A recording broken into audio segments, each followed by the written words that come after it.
दो अलग दुनिया है जिनका तसादुम है आपस में। जो मर्द औरत की इज्जत नहीं करता बुरा है, तो क्या उसके पास हक नहीं है कि वो औरत की इज्जत करना सीख ले? अभी पर्दे हट रहे हैं मेरी नादानी के। आधी से ज़्यादा इंडस्ट्री ने मेरे हाथ की चाय पी हुई है, उनको मेरी शक्ल याद नहीं है। तब तो बस एक लड़का था जो चाय ले आता। मेरी बात सुनो, मैं थक चुका हूँ क्योंकि मेरा नाम मूसा है। लम्हा देर कर देता तो बगैर टोली के रुखसत हो जाती है। छोटी माँ कहाँ थी आप? नजर नहीं रख सकती अपनी बेटी पे? किससे पूछ कर गई थी ये? जो सबसे पहला रिवॉर्ड हमें चाहिए होता है और जो सबसे आखिरी रिवॉर्ड चाहिए होता है, उसके बीच में सब कुछ आता है, जिसमें आमदनी भी है, जिसमें अवार्ड्स भी हैं, जिसमें और भी सब कुछ है। सबसे पहली और आखिरी चीज़ जो है वो पजीराई है और हम पजीराई के लिए काम करते हैं, कोई माने या ना माने। जब ऑफ़र हुआ था ये रोल तो कैसा लगा था आपको जब स्क्रिप्ट पढ़ी आपने? बिल्कुल ऐसा लगा था कि बहुत देर से लाइट गई हुई है और आ गई है, क्योंकि कोविड का वक्त था और भोले के बाद से मुझे कोई सच मुझे स्क्रिप्ट तो सभी अच्छे होते हैं, जिसने भी लिखा हो मेहनत से लिखता है और अच्छा ही लिखता है, लेकिन जो मैं चाह रहा था करना वो मुझे मिल नहीं पा रहा था, मेरे नसीब में नहीं था। तो जब मुझे फ़ोन आया शोकेस प्रोडक्शंस की तरफ से शाजिया वजाहत साहिबा का, जब उन्होंने मुझे कहानी सुनाना शुरू की तो मैं एक सोफ़े पे बैठा हुआ था, तो मैं उठ के खड़ा हो गया और मैंने कहा भाभी मेरे अलावा कोई और नहीं करेगा प्लीज़, क्योंकि बड़े अरसे बाद कोई स्क्रिप्ट आया था। अरे मोहब्बत की है मैंने तुमसे, मोहब्बत की है। कर दिया ना तुमने भी मोहब्बत का दावा, वही दूसरे मर्दों की तरह मोहब्बत की बातें। तो फिर वो सब क्या है?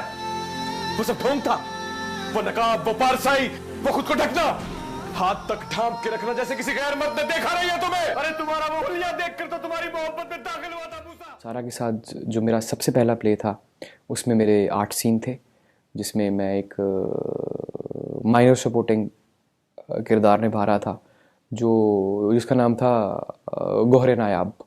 7 स्काई की प्रोडक्शन थी ये, और मज़े की बात यह है कि वो माइनर सपोर्टिंग किरदार जो है वो मैं काला जादू में हीरो आने के बाद निभा रहा था। तो एक मैसेज ही है, इसको आप मैसेज ही समझें कि अगर हम इंडस्ट्री में कभी हीरो, जिसको हीरो कहते हैं ये सब, जिसको मैं मेन किरदार कहता हूँ, अगर आप उसमें आ भी जाएं तो भी आपको दोबारा 8 सीनों में लिया जा सकता है। मैं पहली दफ़ा सारा के साथ टाइटल पे रक्से बिस्मिल में खड़ा हूँ।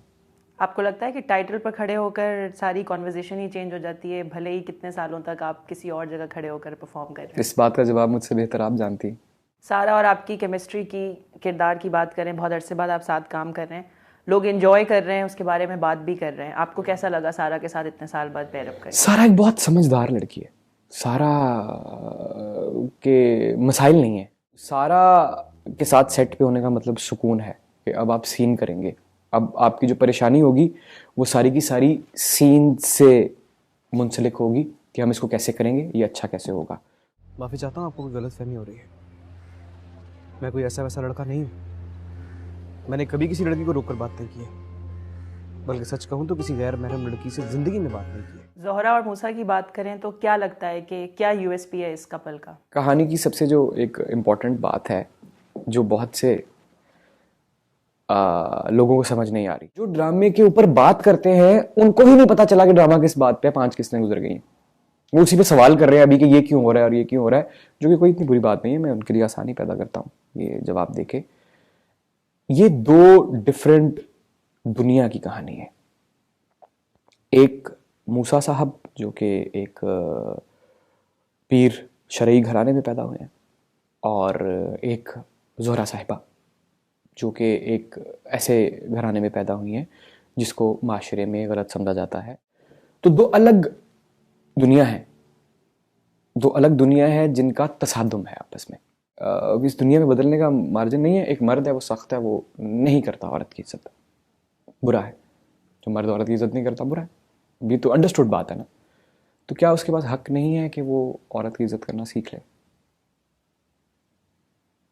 तो ये उस हक की भी कहानी है। ज़ोहरा और मूसा की बात करें तो हमने देखा कि मूसा उसको फॉलो करता है या उसके पीछे जाता है, उससे बात करने की कोशिश करता है।